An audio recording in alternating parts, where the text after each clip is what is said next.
आज का हमारा टॉपिक है अलंकार। तो चलिए शुरुआत करते हैं, क्या होता है अलंकार। ये जो मैंने पहले गीत गाया ये ऐसे ही नहीं गाया, इसमें भी अलंकार छुपा हुआ था, इसीलिए इस गीत से शुरुआत करी। चलिए, तो अलंकार क्या होता है। अलंकार का कंपैरिजन ऐसे करिए कि कोई लड़की है और वो गई है पार्लर, तो जब जैसे अंदर जाती है तब कैसी होती है, और जब पार्लर से बाहर आती है तब कैसी होती है। अंदर जाती है तो सिंपल होती है, जब पार्लर से बाहर आती है तो वो अलंकृत होती है मेकअप से, ज्वेलरी से, एक्सेट्रा एक्सेट्रा से।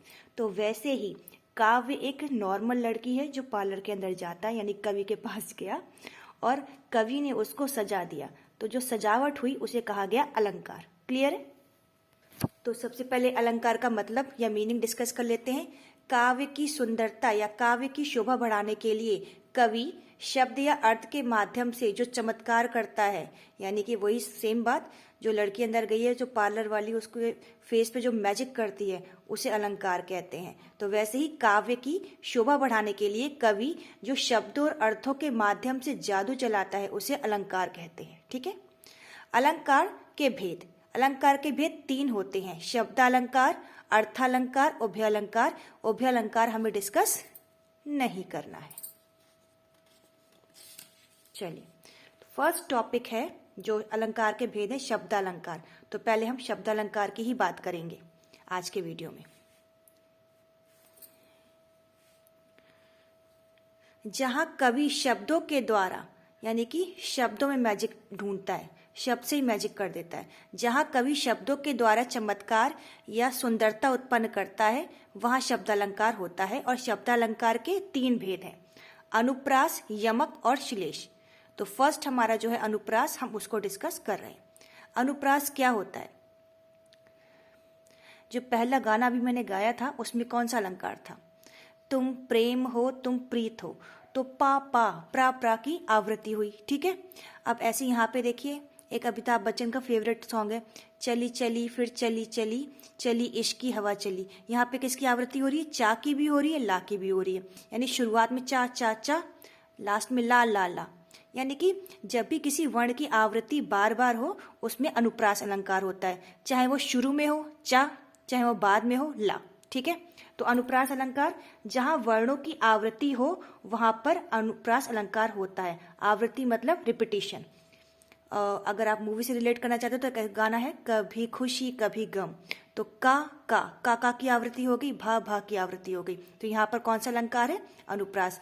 पर ये एग्जाम्पल्स एग्जाम में सूट नहीं करते, तो ये आपको समझाने के लिए लिखे गए हैं। एग्जाम्स में अगर एग्जाम्पल लिखने हो तो इस तरीके से आप लिखेंगे, चारु चंद्र की चंचल किरणें खेल रही हैं जल थल में। चा की आवृत्ति, ला जल थल में ला की आवृत्ति। ठीक है। तो आई होप अनुप्रास अलंकार आपको समझ में आ गया होगा। उसके बाद शब्द अलंकार का जो दूसरा भेद था वो था यमक अलंकार। यमक का मतलब होता है जोड़ा, युग्म। ठीक है ना। तो जहां कोई शब्द एक से अधिक बार आया हो, 2 बार आया हो या 2 से अधिक बार आया हो, और उसके मीनिंग्स अर्थ अलग अलग हो, वहां क्या होता है? यमक अलंकार होता है। फिर वही मूवी के गाने से समझाने की कोशिश, ओ मेरे दिल के चैन, चैन आए मेरे दिल को दुआ कीजिए। तो ओ मेरे दिल के चैन, तो दिल का चैन क्या है? वो गर्ल है, और अगर गर्ल गा रही तो दिल का चैन कौन है? बॉय है। ठीक है। अब वो आगे जो कहा जा रहा है, चैन आए मेरे दिल को, चैन आए मतलब सुकून आए मेरे दिल को। आप गर्ल बॉय के अलावा मदर के लिए बोल सकते हैं। जब मम्मी अपने बच्चे के लिए गाए ओ मेरे दिल के चैन, तो दिल का चैन उनका कौन है? बच्चा। और जब बच्चा उनके पास आके चिपकेगा तो क्या लगेगा? चैन आएगा उनके दिल को। ठीक है। तो शब्द एक ही है, चैन चैन, लेकिन दोनों के मतलब अलग अलग हैं। तो वैसे ही जब कोई शब्द एक से अधिक बार आया हो, 2 या 2 से अधिक बार आया हो, पर उसके अर्थ अलग हो, तो वहां पे यमक अलंकार होता है। जैसे कि ये कनक कनकती 100 गुनी मादकता अधिकाय। कनक कनक 2 बार आया है, एक का मतलब है धतूरा और एक का मतलब है सोना। ठीक है। एक और एग्जाम्पल, काली घटा का घमंड घटा। काली घटा यानी कि काले बादल, और घमंड घटा रिड्यूस हुआ, उनका जो घमंड था, ईगो था, वो रिड्यूस हो गया। ठीक है ना। तो ये है यमक अलंकार। नाउ थर्ड पार्ट ऑफ शब्द अलंकार इज श्लेष अलंकार। श्लेष का मतलब होता है चिपका हुआ। ठीक है। तो जहां कोई शब्द एक बार प्रयोग हुआ हो, एक ही बार यूज हुआ है, लेकिन उसके मतलब अलग अलग हों या एक से अधिक हों, ठीक है, उसका वो एक ही बार यूज हुआ लेकिन उसके एक से ज्यादा मतलब निकल रहे हों, वहां पे श्लेष अलंकार होता है। जैसे अगर मैं यहाँ पे निकालना चाहूँ बहारो फूल बरसाओ मेरा महबूब आया है, तो एक आया का मतलब है कम, आया आना, ठीक है, और एक आया वो होती है जो मेड होती है। तो कोई कहेगा कि अरे बहारो फूल बरसाओ मेरा महबूब आया है, मतलब मेरा महबूब इज कमिंग, ठीक है ना, हैज कम। और दूसरा कहेगा अरे बहारो फूल बरसाओ मेरी जो महबूब है वो एक मेड है। क्लियर है? तो आया तो एक ही बार आया है लेकिन उसके मतलब दो हैं, ठीक है। नेक्स्ट इसका उदाहरण देख लेते हैं। ये तो आप एग्जाम्पल लिख नहीं सकते ना, तो एग्जाम्पल देखिए। सुब्रन को ढूंढत फिरत कवि व्यभिचारी चोर, यानी सुब्रन को ढूंढ रहे कौन कौन, कवि व्यभिचारी चोर। और कवि के लिए सुब्रन का मतलब अलग है, व्यभिचारी के लिए सुब्रन का मतलब अलग है, चोर के लिए व्यभिचारी का, चोर के लिए सुब्रन का मतलब अलग है। एक और है, रहीमन पानी राखिए बिन पानी सब सून, पानी गए न उबरो मोती मानिस चून।